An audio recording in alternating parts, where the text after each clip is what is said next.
Hey, what's up, everybody? How's it going today? I got another video coming at you. I managed to find a much more flattering camera angle, I think. I actually think it looks pretty solid. And hopefully the lighting thing will last better this time. I don't know what happened last video. But here we go today with another 416 Tob. I just wanted to say right off the bat here, thank you everybody for supporting me so far, and it really means a lot. I kind of been doing this just to really have like more of a creative hobby overall, and I think you guys kind of have made this like an even more enjoyable experience for me. So right off the bat here, we have some fucking fantastic movement. Doing like a full L skip across that blood there to cross a 2-tile gap. That would have been really hard to... I would have had to gone all the way around if I didn't get that. Fucking solid, honestly. Seems like these guys have it all here. I think they all know what they're doing so far. One of the things that I really got to work more on with Maiden is making sure that I'm having those thralls out right at the start. Like, I feel like it's about a 50-50 most of the time that I'll have a thrall at the start, as well as like having it consistently out during the entire raid. But that's just like a every boss problem, honestly. Having thralls out is like always a constant battle of making sure that I'm looking for the fact that my thralls are down, because they last just long enough that you kind of forget about them, and they don't last long enough to last a whole fight for any given boss typically, unless it's like a Slayer boss. So like it's always one of those like I think it's more of like a management thing where you have to be more aware for each boss based on how long each fight takes. It looks like we might do a no supply main, or a close to a no supply main here. Usually, at best, I will only have to drink 1 dose of restore for the whole fight. Like, that's like typically best case scenario. But if we hit really, really good, I can get no supply use. So, I mean, the benefits of doing a no supply use really isn't that large, because a lot of times I end up using a full restore, maybe 2, all the way up to Nylo's, because Nylo's ends up costing a lot of restores just in general, just because of how long it takes to do the room in general. Yeah, it almost has you know, I could start like flicking a lot more during these fights, but honestly, so like I have like a pretty controversial opinion on like one tick flicking prayers, or even lazy flicking prayers in general for most content. If the content isn't so resource scarce that you need it to do the content, like if you didn't do it, there would be no way that you would have enough resources to do the content, then honestly I think really you only need to do it as much as you want to do it, I think, because the benefits don't really they are nice, because in theory if you did it a lot in every piece of content, that's that many less prayer pots or resources that you have to take overall. But you don't necessarily have to have that what's it called, that choice between each thing, right? Both things can be true without you having to eat. Like, I think what I'm saying is, like, so in your mind, right, if you have like a set of things, like what else are you bringing besides the restore is what you're weighing against, right? Like, are you bringing another spec weapon? Are you bringing more switches? Are you bringing more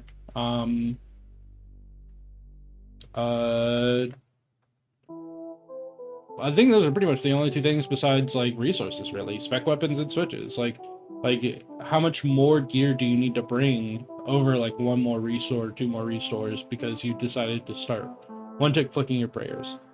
I mean, yes, it can help a lot, but no, I don't know that it necessarily makes the effort more worth it.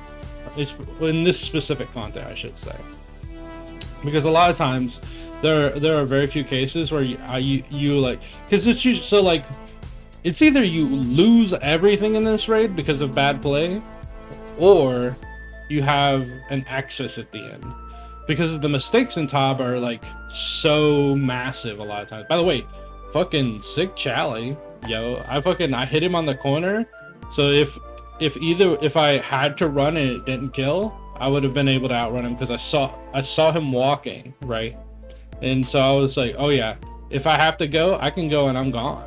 You know what I'm saying? By the way, I just noticed my camera's fucking lagging like crazy. I don't understand why. Hold on. I'm gonna see if I can kind of maybe adjust it and fix that. I don't know why it's lagging so much. It's very, very strange. I think it's gone now. I think it's gone. I don't know what was going on with that. But yeah, I think like, it's a valuable skill to have, especially as because this account started as a group Ironman, and as an Ironman, you saving supplies everywhere you can is so important, because it really cuts back on the need to like suffer. And what I mean by suffer, I mean like, on average, right? Let's say you do your farming trips every time the farming tick loads, right?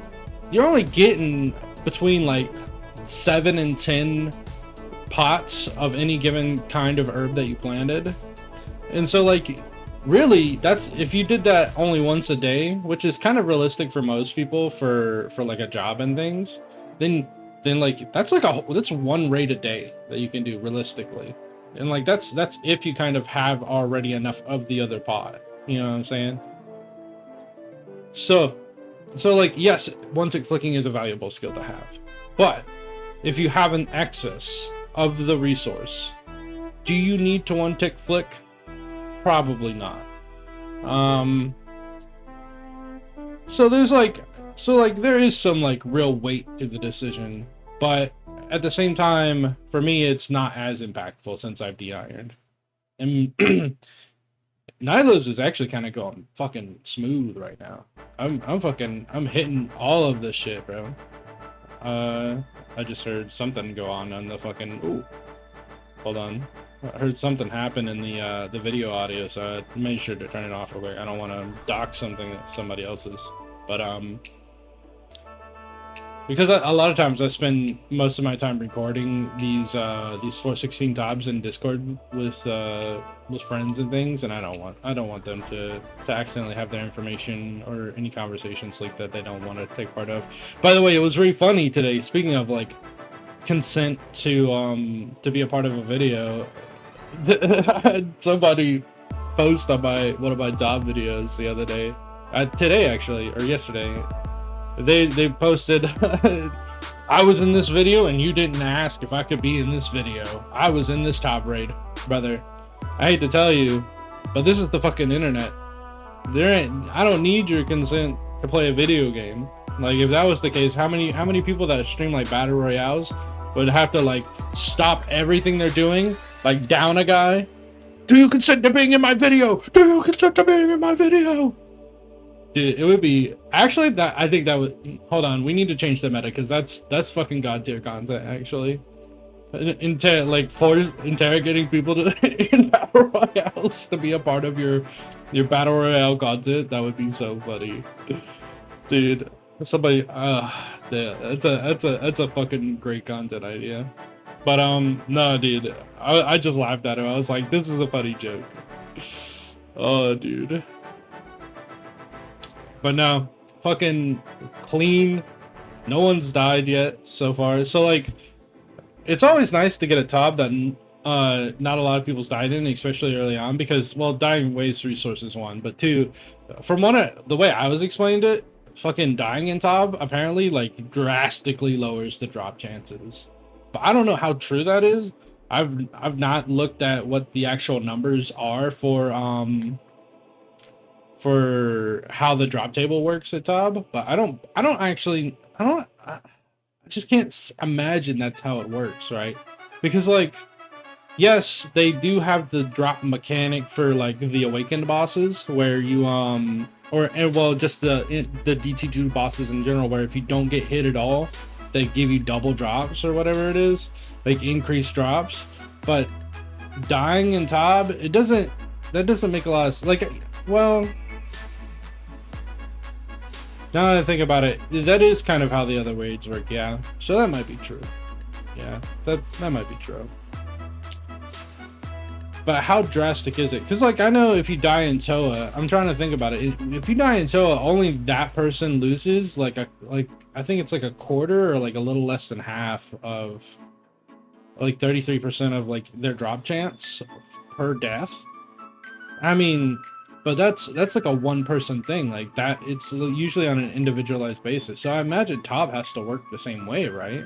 Where it's like if the individual dies, only the individual's loot chance drops. I have no idea.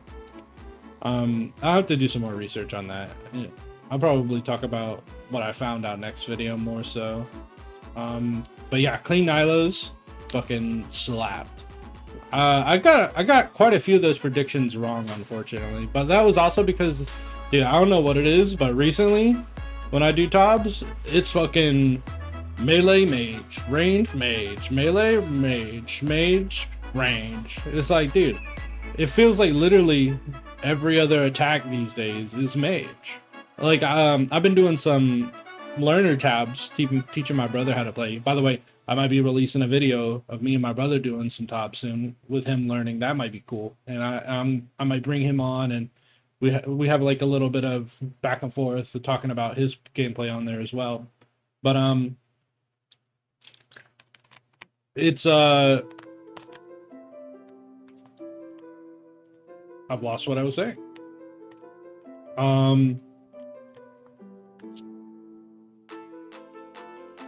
Whoa.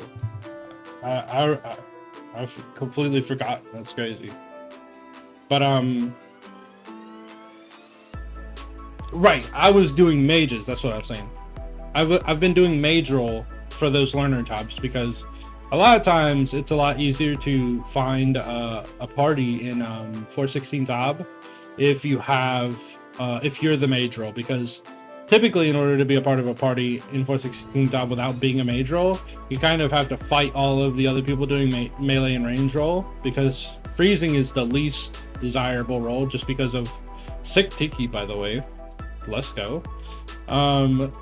Melee, or yeah, mage is the least desirable role because it is the most impactful role.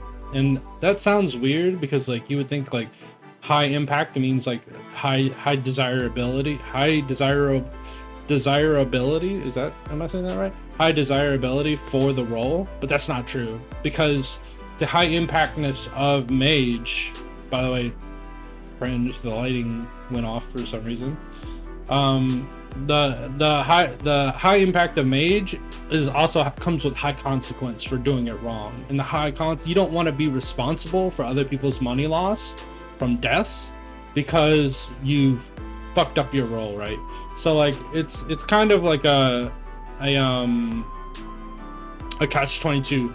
Yes, it's highly desired by people, but because it has so much risk involved. So I've been doing these mage roles, right? And like the moment I put on mage, the moment I actually have a full mage setup to bring with me to Tob, like Nilo fucking all of a sudden doesn't want to go to mage a whole lot anymore. It'll be doing melee range the whole time. I'm like, you would do that shit.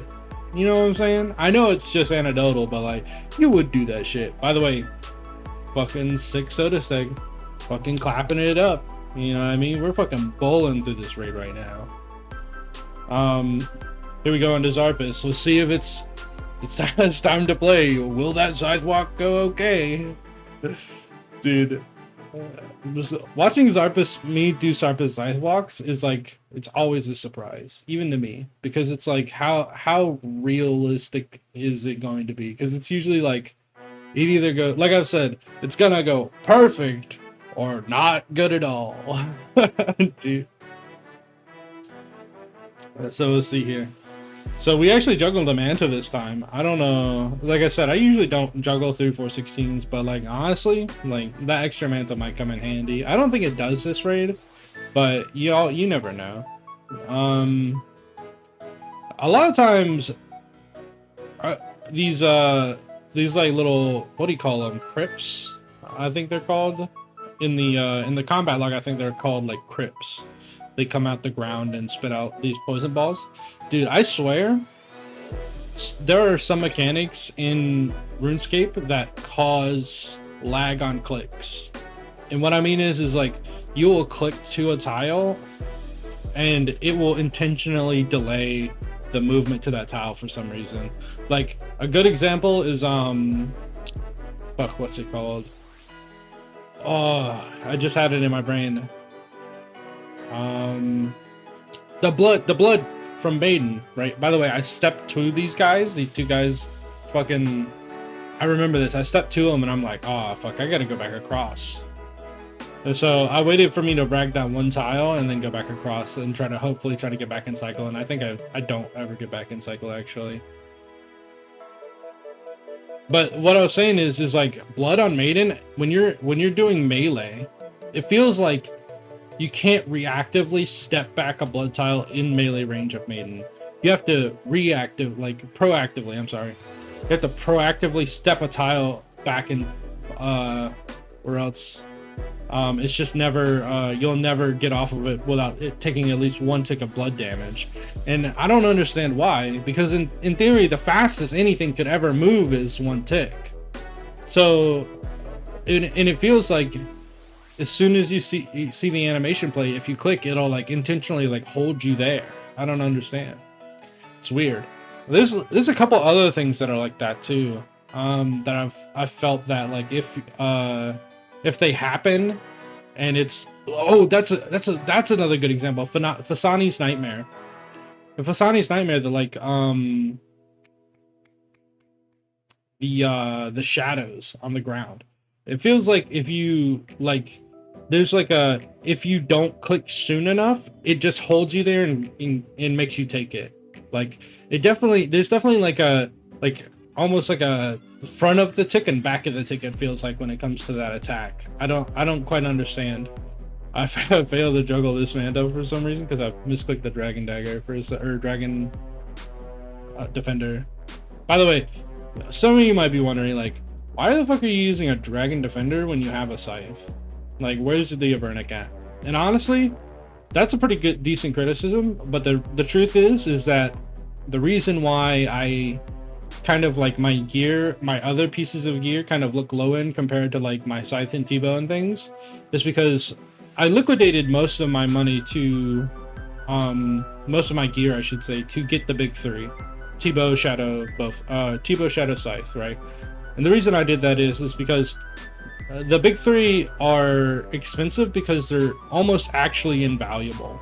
The amount of DPS they put out compared to like even one step below them is like margins different. We're talking like T-Bow compared to Bofa in most content is like kind of comparable, but in the content that T-Bow's passive activates, T-Bow is like literally almost twice as good.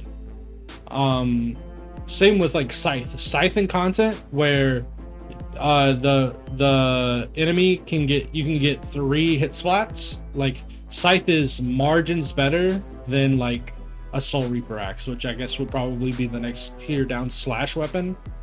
And then for and the same goes for Shadow. Like Toxic Staff or Toxic Trident is like significantly less DPS versus the Shadow in almost everywhere. The Shadow is actually kind of standout-ish compared to the other super weapons, where it's actually so much better than all of the other powered staves that like there is no other content where you would rather use another powered staff for DPS. Let me because there are some situations where you would rather use the Toxic Trident, right? But I'll talk about more of that in a second. But the Shadow is so much better than the other powered staves that it literally will outclass them in almost every single situation, regardless of what the passive is. And the situations that you typically don't want to use the Shadow over other powered staves in are only like situations where you need the increased attack speed, the 1 tick faster attack, like Nilo's room, for example. If you're a mage roll, you typically take Toxic Trident over a Shadow, just because not only does the Shadow not give you increased mage bonus towards the powered staff attack, like if you barrage, it doesn't give you any bonuses towards that, but also the increased attack the 1 tick slower attack speed kind of adds up pretty quickly when you're trying to kill a whole room of Nilos.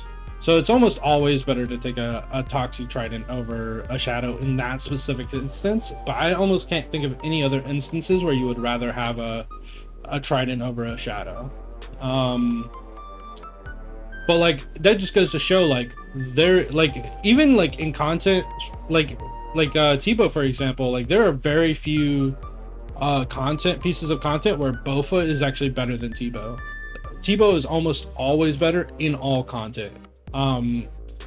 Like you have to like, and it's not very obvious either. You really have to run the calcs on the content to see if Bofa is better.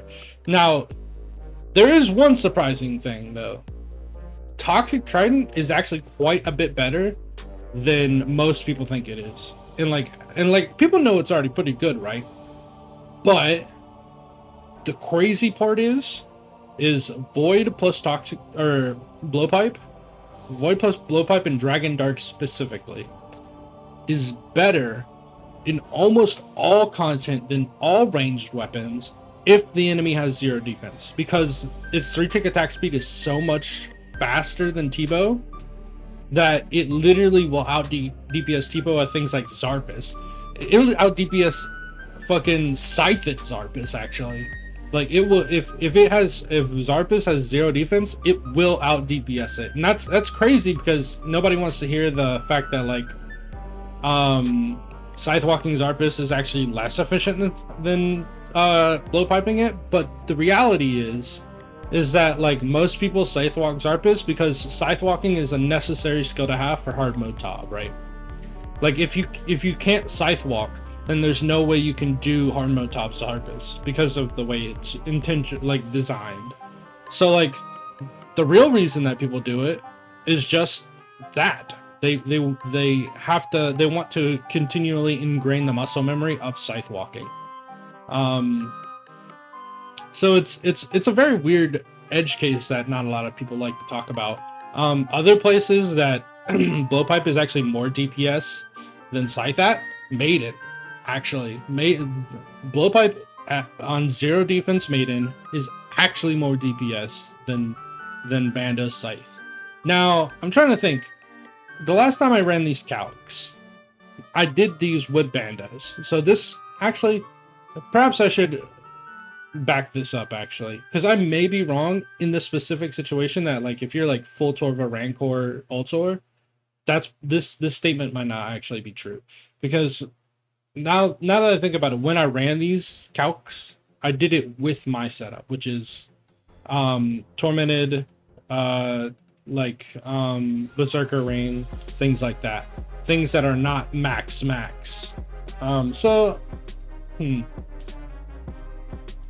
I guess what I'm saying is that there are a lot of situations where like Blowpipe plus Void is just kind of like a lot more better than a lot of people realize, is what I'm trying to say. Specific and like I guess I don't want to say that I've discredited myself in a little bit, because like in some ways I'm not wrong, but in some ways I'm not right. By the way, fucking this Maiden, fucking kind of a little sketch right here. I'm like having a hard time like keeping DPS in, so like I pull really far away and I just kind of end up letting them finish most of this last like 10%, just trying to survive. But yeah dude, pretty solid time. No deaths overall from anybody, but no purple. Ain't that the truth, brother? Ain't that the truth? But you know, not even MVP. I didn't expect to get MVP because of that full Torva guy. But yeah, dude. Overall, fucking solid raid. The final lesson from that last statement takeaway is make sure that you do your DPS counts, because you'll never know what actually has more DPS than something else that you wouldn't even believe. Pretty decent loot there, 860. But thank you for watching. Today will be the first day that we actually have a thumbnail on the video. I finished the thumbnail today, and I'm going to upload this video with it, so that's sick. I've been trying to brainstorm some ideas about how I'm going to start editing more videos going forward, and hopefully by the time that I kind of get that out, I might have like a list of ways to maybe shorten this up. I think the biggest problem this content currently has is that I don't really know a way to make the content more compact, because I feel like a lot of the things I talk about are I kind of like nitpick it, or tiny little things throughout the entire piece of content. So I'm not really 100% sure how to improve from this going forward, but I'm gonna keep thinking more about it. But thank you guys. I love you. If I know you, what up? Say hello. If I don't know you, say what up. I appreciate it. I make this content because you guys enjoy this content, you know, and be safe, everybody.